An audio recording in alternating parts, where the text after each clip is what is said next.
There's a new civil rights movement, new civil rights era in the United States, and Take exit 82B. we There's a 7-minute slowdown on Florida 408 West in 3 miles. You are still on the fastest God, route. I hate that lady from the GPS. I'm gonna shut her up in a minute. But there's a new civil In a quarter rights- mile, turn hold on a right second. onto West Anderson Street.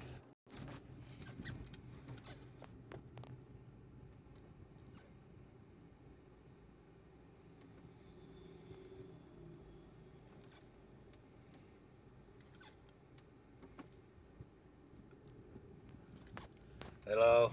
I was just looking at the camera like an idiot because I thought it wasn't recording. So, okay, it's a new civil rights movement, and basically, people say, "Why is people complaining?"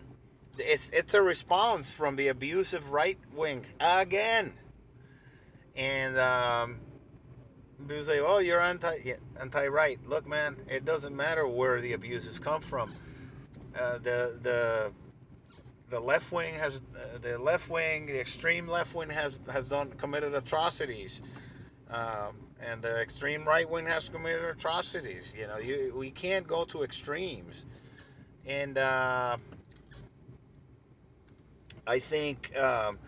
What's happening today is that just people say, why do people? I've heard people say, well, just black people get over it. It's like, okay, first of all, what is there to get over that has stopped? Because black people and Latino people was number one. We're getting shot by police officers who get away with murder. And all they do is they get an 18-month vacation. And if they do go to trial, get taken to trial, they get acquitted. So they pretty much do whatever it is they want, this rogue cops that are out there. But this thing said, well, that's just a few bad apples. It's like, I beg to differ. There's way too many racist cops in the police departments. Way too many. I mean, they have websites that and forums that are for police officers and law enforcement personnel, and you see the posts that go up on those websites. It's disgusting, man. Absolutely, you would think these people are just KKK members, and some of them are. And they don't even have to be KKK members. They're just racist. Period. We should not have people enforcing the law who are racist.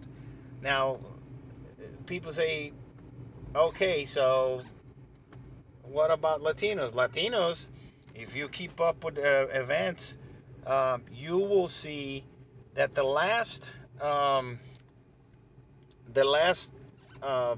they stopped stop and frisk in New York, because it was absolutely and demonstrably racist, targeting Hispanic neighborhoods. So they would just pick you up and they stop you and frisk your car, and they targeted Latino. They went specifically to Latino neighborhoods. And people say, well, that's where the crime is at. So that's not true. There are crimes being committed in suburbia every day. Who do you think goes to the poor and low-income neighborhoods to buy dope?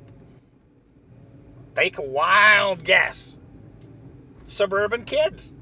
They're the ones. You don't see them. You don't see police officers in suburban neighborhoods, in predominantly white, affluent, upper middle class and middle class neighborhoods, targeting people, the rich white kids and their in their Infinities and their Porsches and their expensive racing bikes.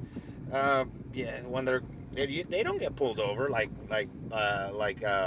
you don't see a barricade or anything like that where everybody has to. That's what they do. They go and that's what they do in Latino neighborhoods. They go in there like an occupying military force in Hispanic and black neighborhoods. That's what they do. You know, they don't do that in rich white neighborhoods. You'll never see that. Why? Because they'll get their asses sued for discrimination and for harassment and violation of civil rights, because these people have the means to go and hire a lawyer, you know, and go fight back.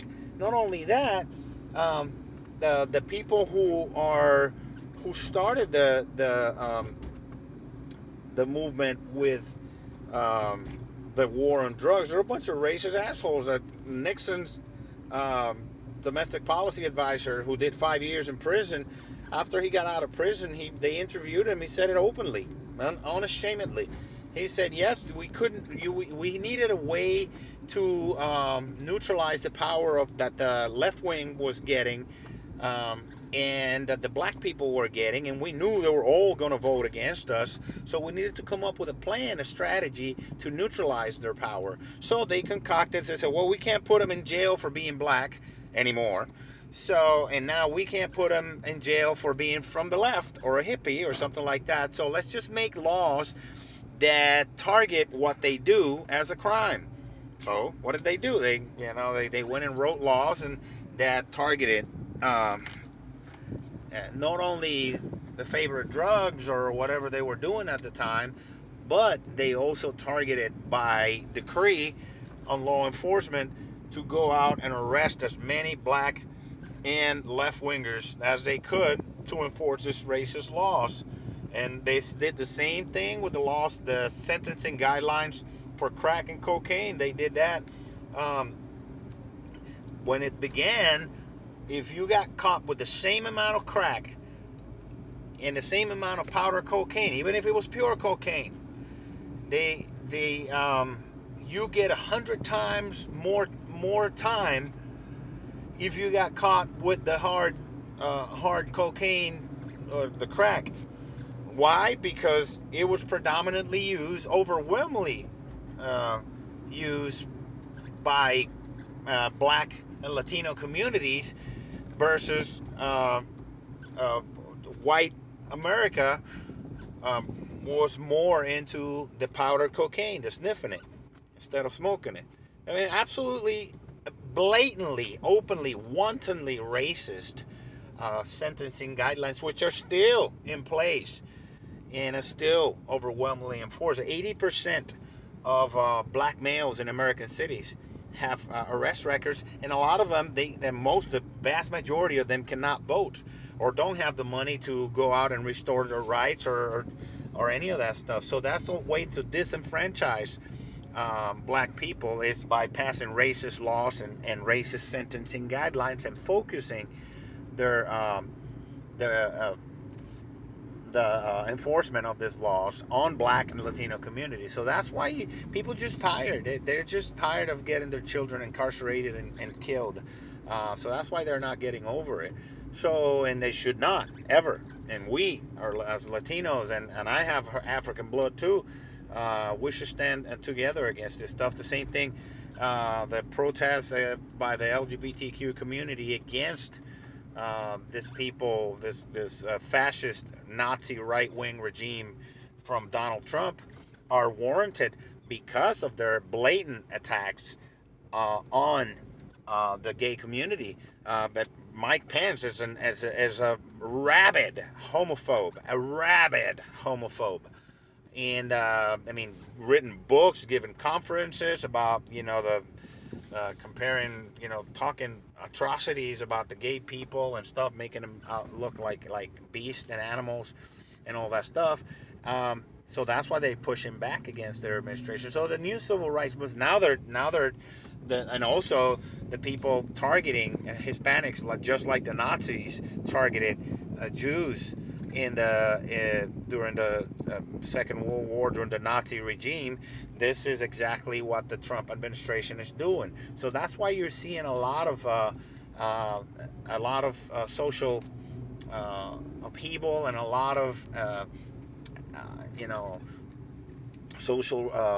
civil rights protests and all of that, and it's going to continue, and rightfully so. Rightfully so, because when you have a president that says that the Nazis brandishing weapons and targeting the neo-Nazis brandishing weapons and targeting